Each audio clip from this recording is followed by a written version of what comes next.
But before that, I started going, okay, great. Let's start a revival. Maybe you just want us to start a revival.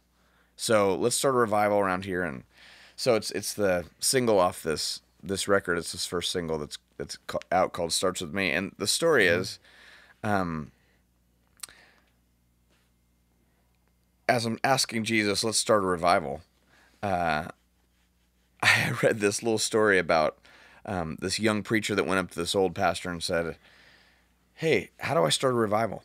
And the old guy goes down on his hands and knees, grabs a piece of chalk, and draws a circle on the ground about 3 feet by 3 feet, and says, "Revival doesn't start in your town. Revival actually starts in your heart, like when you're on your knees in the middle of that circle. That's where it begins."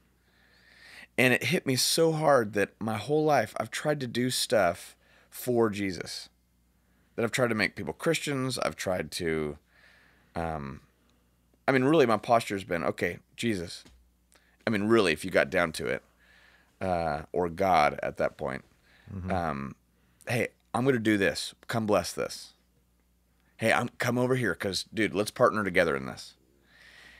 And I guess, it had been it's 8 years or 9 years ago now. My dad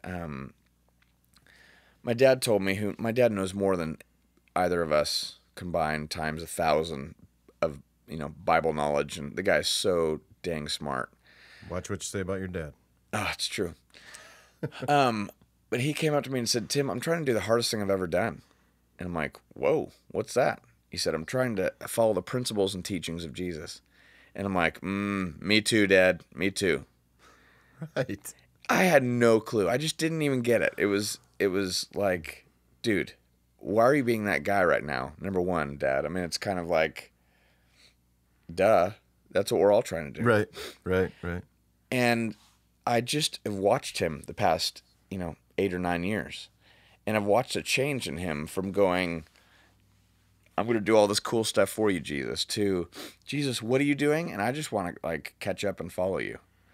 And I've watched him go through this. And I think in that time when the whole trilogy, second book in the trilogy of my life stuff began, that kind of stuff was starting to stir in me too. That what if it's more about knowing Jesus than doing stuff for him? I'd always seen that the difference in a little bit in between a believer and a follower. I just didn't have the words for it. Here's my purpose. My purpose in what I do and why I'm, entering into this deal with Sony at 37 and is to influence the church, moving believers about Jesus to become followers of Jesus through my story. So